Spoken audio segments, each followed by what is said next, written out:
Sustainable Development Goals atau SDGs merupakan program aksi global yang diharapkan dapat dicapai pada tahun 2030. Terdapat 17 tujuan SDGs yang salah satunya ialah menjamin kehidupan yang sehat dan mendorong kesejahteraan bagi seluruh lapisan masyarakat. Pandemi COVID-19 mengakibatkan krisis global sehingga prospek capaian SDGs mengalami hambatan. COVID-19 telah menjadi permasalahan kesehatan yang utama di Indonesia sejak 30 Januari 2020. Munculnya varian-varian baru yang lebih berbahaya dan mengancam jiwa menyebabkan COVID-19 semakin mengkhawatirkan. Pada 11 Juli yang lalu, Indonesia mencatat rekor kematian harian tertinggi di dunia, melampaui India, Rusia, Brazil dengan total 1.007 kasus kematian. Sejauh ini, terapi COVID-19 hanya mengobati gejala dan komorbiditas penyakit pasien karena belum ada terapi yang menargetkan virus SARS-CoV-2 secara langsung. Dan terapi-terapi tersebut juga menimbulkan efek samping dalam penggunaan jangka panjang. Maka dari itu, penelitian ini dapat menjadi dasar yang kuat untuk pengembangan obat baru COVID-19 dari tanaman herbal yang dinilai mampu mendukung salah satu indikator keberhasilan SDGs dalam bidang kesehatan, yaitu penelitian dan pengembangan obat penyakit menular. Indonesia memproduksi jeruk hingga 3 juta ton per tahun yang menyebabkan tinggi pula lah limbah kulit jeruk. Jeruk manis memiliki senyawa utama yang disebut sebagai hesperidin. Hesperidin memiliki konsentrasi sebesar 1.000 hingga 5.000 mg per kilogram pada kulit keringnya, di mana ini lebih tinggi daripada buahnya.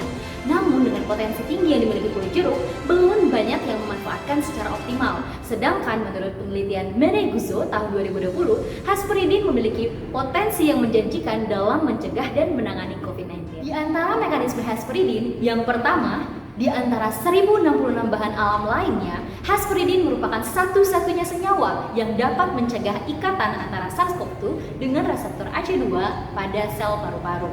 Oleh karena itu, hesperidin dapat digunakan sebagai agen profilaksis yang menjanjikan. Mekanisme yang kedua, hesperidin juga terbukti mampu menghalau pelepasan sitokin pro-inflamasi seperti interferon gamma, interleukin 1, interleukin 2, interleukin 6, kemokin, dan TNF-alpha dengan cara menghambat pensinyalan dari NF-kB sehingga mampu mencegah efek sitokin storm dari COVID-19. Mekanisme yang ketiga, hesperidin juga berperan dalam mengaktifasi jalur metagon activated protein kinase atau MAPK yang dapat meningkatkan respons sel imun dalam mencegah infeksi COVID-19. Maka dari itu, hesperidin juga dapat digunakan sebagai terapi dalam mengontrol reaksi inflamasi yang parah akibat dari infeksi COVID-19. Pengembangan hesperidin dalam terapi COVID-19 masih belum optimal. Hal ini disebabkan karena rendahnya bioakuibilitas dan kelarutan serta stabilitas yang kurang baik dari hesperidin.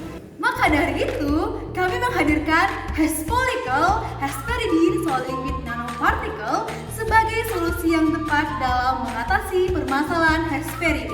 Hespolical merupakan isolat hesperidin yang diformulasikan dengan teknologi solid lipid nanoparticle atau SLN yang memiliki diameter 10-1000 nanometer dan disusun oleh campuran matriks lipid padat dalam cairan surfaktan larut air. Hesperidin memiliki bioavailabilitas atau ketersediaan obat dalam darah yang rendah pada administrasi oral. Lalu, bagaimana Hespolical mengatasi hal tersebut? Dengan teknologi nanopartikel pada Hespolical menjadikan penyerapan obat yang lebih tinggi karena luas permukaannya menjadi lebih besar akibat ukuran yang lebih kecil. Selain itu, penggunaan lipid asam stearat dalam Hespolical dapat meningkatkan lipofilisitas hesperidin sehingga langsung ditransportasi menuju sirkulasi sistemik melalui limfatik intestinal tanpa melalui vena porta hepatik. Oleh karena itu, Hespolical akan terhindar dari first pass metabolism meskipun diadministrasikan secara oral. Lalu, bagaimana dengan masalah kelarutannya yang rendah? Twin 80 sebagai surfaktan dalam Hespolical mampu menurunkan tegangan antar muka lipid dengan cairan gastrointestinal sebagai medium pendispersi sehingga dapat meningkatkan kelarutan atau laju disolusi dari hesperidin. Lantas, bagaimana dengan stabilitas hesperidin yang buruk akibat terdegradasi di dalam lambung?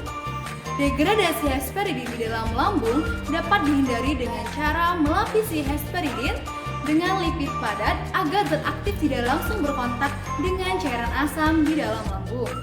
Penggunaan Twin 80 juga digunakan untuk mencegah terbentuknya agregat partikel-partikel SLN sehingga dapat menjaga stabilitas hash follicle. Pemilihan teknologi SLN pada hash follicle juga mempertimbangkan efek samping yang mungkin ditimbulkan oleh polimer yang digunakan pada nanopartikel karena SLN bersifat biocompatible dan biodegradable sehingga lebih aman untuk digunakan. Hash follicle terdiri 3 bahan utama yaitu isolat hesperidin sebagai zat aktif, asam stearat sebagai matris lipid padat, dan Twin 80 sebagai surfaktan. Metode yang digunakan dalam pembuatan hash follicle ialah homogenisasi padat atau hot homogenization.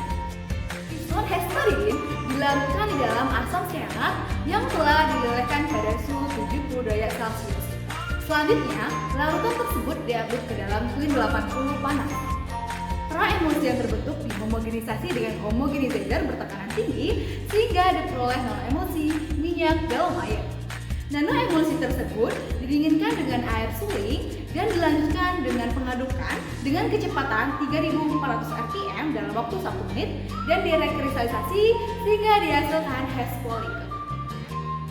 Hash follicle yang telah terbentuk dapat diformulasikan menjadi beberapa bentuk sediaan seperti emulsi, film, dan tablet buka. Penelitian terkait hash follicle yang mengandung isolat hesperidin dari kulit jeruk manis atau Citrus sinensis L. osbeck melalui teknologi nanopartikel lipid padat dianggap mampu mendukung salah satu parameter keberhasilan SDGs dalam pengembangan obat penyakit menular karena dinilai berpotensi menjadi agen terapi COVID-19. Dalam pelaksanaan jangka panjang, hash follicle juga dapat menurunkan morbiditas dan mortalitas infeksi COVID-19 sehingga mampu meningkatkan kesehatan dan kesejahteraan masyarakat. Maka dari itu, penelitian lebih lanjut dalam hal penentuan sediaan dan formulasi yang tepat, pengujian klinik dan preklinik, hingga evaluasi sediaan dibutuhkan untuk mengembangkan hash follicle sebagai salah satu agen baru terapi COVID-19 dalam upaya penurunan angka infeksi virus SARS-CoV-2